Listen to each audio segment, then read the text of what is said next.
10 Haunted Cars. We've all heard tales of haunted houses and curses placed on unlucky individuals. Though spooky mansions often get the most attention, there are a number of famous haunted cars that have terrified their owners. Some of these cursed cars have even caused their owners deaths, leaving a wake of destruction and pain behind them. The owners of the most famous haunted cars range from movie stars to everyday people. Get ready to get spooked by the tales of famous cursed cars and their hapless owners. The most evil car in America. A 1964 Dodge 330 came to be known as the evilest car in America after it allegedly killed more than a dozen people. A police unit first purchased the car. During the car's career as a police vehicle, 3 officers drove it. Each officer who drove the car committed murder-suicides, where they first murdered their families and then killed themselves. The eerie similarities made people wonder if the car was possessing its drivers. The car's next owner, Wendy Allen, had a similarly spooky experience with the vehicle. When Wendy drove on the highway, the car would open its doors without anyone touching them and jam its steering wheel, placing passengers in harm's way. When members of a local church heard about the car's reputation, they went out and vandalized it in an attempt to stop it from being used. The story goes that many of those who vandalized the car ended up decapitated by an 18-wheeler truck, with one member struck by lightning. In 2007, a child who supposedly touched the car went on to kill his entire family, much in the same way as the 3 police officers. After this tragedy, local church members stole the car and chopped it up into small pieces, sending the pieces to multiple junkyards to ensure it was never reassembled. As far as we know, the car hasn't come back. The jumping car of Cape Town. It's 2004 and the family is asleep. They had some friends over for dinner, and the night was quiet and still until they were startled by the roaring engine of their Renault Megane. They rush outside, fearing a robbery, and see their vehicle jumping around on their driveway. They called the police and told them the truth: there was no break-in, no one in the car, the handbrake was still engaged, and there weren't any keys in the ignition. As the police see the car sitting still, they begin to suspect an elaborate joke, right up until the point where the car roars into life once again and plows into a tree, with no one inside. To this day, Renault themselves maintains the car probably had a faulty starter motor which caused the engine to start by itself. Quite how that explains the revving of the engine or the jumping movement of the car, as reported by 9 eyewitnesses, is unclear. It was almost as if someone or something had their foot on the accelerator. President Kennedy's Lincoln Limousine. This is the exact car in which John F. Kennedy was fatally shot during a presidential visit to Dallas, Texas in 1963. If the fact that it was kept in service for several years after his assassination isn't creepy enough, the supernatural presence felt by visitors to the Henry Ford Museum in Michigan is more than worthy of a place on this list. This vehicle has the least definitive haunting of any of the others, but there is a widespread rumor about a man in gray who stands near the car, indistinct enough in form to be labeled an apparition. It could just be a shadow or a trick of the light, but the most common time to see the man in gray is late November. John F.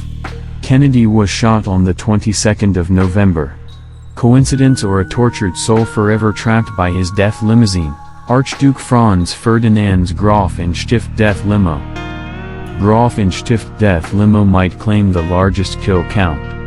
Due to its role in Archduke Franz Ferdinand's death, it's often blamed for the beginning of World War I. Discounting the car's role in the start of World War I, it still has a number of deaths and injuries associated with it. It all started on a day when the Austrian Archduke Franz Ferdinand had just avoided an attempt on his life. Riding in the Grof and Stift limo, the Archduke and his wife were on their way to comfort those in the hospital who were injured in the attempt on his life. While they were on the way, the open-air limo stalled in the street. Unfortunately, they stalled in front of a cafe, where one of the failed assassins had stopped to get a drink. As the Bosnian anarchist walked out of the cafe, he saw the Archduke sitting there, giving him a second chance to complete the job. The assassin took advantage of the stalled car to shoot the Archduke and his wife, leaving them to die and tipping tensions in Europe over the edge to begin World War I. Without the car stalling, the assassination would have never happened, and history might have been much different. Of course, the car stalling could be attributed to a case of bad luck. Yet, the assassination wouldn't be the last death to happen in the car. The next person who owned the car was an Austrian general who went insane as he rode in the car through Vienna. After the general gave up the car, the governor of Yugoslavia took ownership of it. It would take 4 car accidents and the loss of his arm to convince the governor to sell the car. A surgeon friend of the governor bought the car and promptly got into a crash 6 months later that killed him. The tale goes that the next owner was a German captain who died driving while trying to avoid 2 pedestrians. All in all, the car would go on to claim 13 lives and be owned by 15 different people before it retired to the museum where it now rests, Bonnie and Clyde's haunted car. When it comes to haunted cars, Bonnie and Clyde are essential on the list. In the early 1900s, 2 individuals found one another and created one of the most infamous couples of all time. Bonnie and Clyde were 2 notorious gangsters during the Great Depression era, robbing banks and leaving a trail of blood in their wake. Their misadventures became glamorized throughout this period, offering a form of chaotic and violent entertainment that appealed to many people. Their many crimes, especially the murders of several police officers, made Bonnie and Clyde extremely sought-after criminals. For a while, the couple was nimbly able to avoid the law. They gained followers and eventually created a kind of gang, but these members would ultimately lead to their downfall. When they were killed, it was believed they'd committed 13 murders and various robberies and burglaries. The FBI was finally able to track down Bonnie and Clyde in Louisiana in 1934. As the couple drove up in their Ford V8, agents opened up a stream of fire. Bonnie and Clyde rained down on the vehicle, peppering Bonnie and Clyde and killing them. Curious onlookers soon descended on the scene, looking to get a piece of history. It's said that these people tried to take locks of hair, fragments of clothes, broken glass, shell casings, and anything else they could get their hands on. According to some stories, one man even tried to cut off Clyde's ear and trigger finger.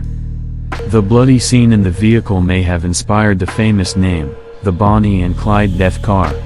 Pistols, machine guns, and rounds of ammunition were found in the backseat. To ensure that the couple was really dead, Bonnie and Clyde's bodies were put out on display, attracting tens of thousands of visitors. The stolen car was reportedly returned to the original owner, who promptly sold it. From there, it went on a winding journey, touring carnivals, fairs, racetracks, and more, cementing its place in the long lore of scary cars. Throughout its journey, many have stared at its bullet-ridden, blood-stained appearance and felt an uneasy feeling, even being in its presence. Today, the car resides at a museum in Nevada. The car was the scene of a gory, violent ending for one of the nation's most villainous couples, and it remains one of the most famous cursed and haunted cars of all time, number 7 London bus. The sight of a red London bus is familiar and comforting to most English drivers, but not when you're heading towards a head-on collision with one. For one unfortunate driver in 1934, the sighting of the Phantom bus proved fatal, as his car exploded into flames when he swerved into a wall without any rhyme or reason. At least not until several witnesses came forward during the investigation and testified about the existence of this ghostly vehicle. Between the 1930s and 1990s, many Londoners reported narrowly avoiding a collision with an unlit, unmanned number 7 bus driving in the center of the road. It always appeared around Cambridge Gardens at 1:15 in a time no buses should have been in the area. After thundering past the panicked drivers, it always disappeared into the night without a trace. The police were left baffled by the Phantom bus, so, what exactly was it? Black Volga? Evil. That's the only way to describe this terrifying Soviet limousine, which frightened people so much that they believed it was driven by Satan himself. Some would see tire rims appear out of nowhere or ram's horns where the side mirror should be. And there were always disappearances whenever the car appeared. Children were taken and never seen again, and anyone who tried to intervene was killed within the next 24 hours if not instantly. The car appeared out of nowhere during the 1960s and 70s and hasn't been seen since. This one would be the easiest to dismiss as scaremongering by the Soviet government to further terrorize the oppressed population, but for one particular story. In Ukraine during the 1960s, a report tells of two girls being approached by the black Volga before being sucked inside as if it were a vacuum cleaner. A witness, instead of dropping dead like all the others, managed to open the door to reveal nothing. The front of the car was completely empty. Before he could see anything else, there was a blinding white flash, and the next thing the man knew, he was waking up 24 hours later with a terrible headache. The truth about the Black Volga and what happened to the abducted children may never be known. But surely it wasn't the devil himself, was it? So, there we have it, 10 vehicles associated with creepy and unexplained events. Are they all just urban legends, or was some supernatural force involved? Considering how many tales there are of haunted houses and the strange feelings people experience all the time, perhaps there is more truth to these stories than you think. President Lincoln's funeral ghost train. Driving down the highway in New York State at night, you notice a cloud of thick, black fog swirling down the grassy verge beside you. You screech to a halt as fear begins to grip your veins. A ghostly train has emerged from the fog, overtaking you. It makes no noise that you can hear, but you catch a glimpse of skeletal soldiers in Union uniforms flanking a coffin. As the train disappears into the distance, your shaking hands force you to step out of your car and wait a minute. There are no railway tracks and now no other sign of the train. When you finally finish your journey, you pull up at home 6 minutes ahead of what the time on your car's clock was saying. You've seen President Abraham Lincoln's funeral procession. Over 150 years after he was assassinated. The chilling reality is that this encounter could happen to you. Every April, President Lincoln's funeral train recreates his final journey between Washington and Springfield, Illinois. The train causes clocks and watches to stop in its presence, leaving them 5 to 8 minutes behind, and sad music or a ghostly whistle can sometimes be heard. And, if all that wasn't enough, Lincoln's funeral train never reaches its destination. Is his train still making the journey because his body never found rest? James Dean's Porsche 550 Spider. While driving to a race in Salinas, CA, iconic actor James Dean lost control of his Porsche 550 Spider. The car took Dean and his passenger off the road and flipped into a gully. Dean was killed and his passenger was seriously injured. Whether or not the curse was present that day, it certainly came to life after the wreck. A leading car customizer and Dean's friend, George Barris, gained control of the wrecked Spider and began to sell parts of the vehicle to other drivers. Instead of being happy to have a second chance at life, the car was furious. After Barris sold the engine and drivetrain to 2 doctors, they outfitted each of them into 2 of their vehicles and entered a race in Panama, CA. While racing, both of the doctors crashed their cars. One of the doctors died. After a while, Barris started to put some stock in the curse and promptly donated the car to the California Highway Patrol, CHP. The police were happy to take the famous car, as they had plans to use it as a warning to reckless drivers. Again, the car showed that it was not pleasant. The first place the CHP stored the car was in a garage that promptly burned down, with only the wreckage of the old car left standing. Putting this up to bad luck, the CHP continued to use the car, taking it to high schools as a visual aid for the dangers of reckless driving.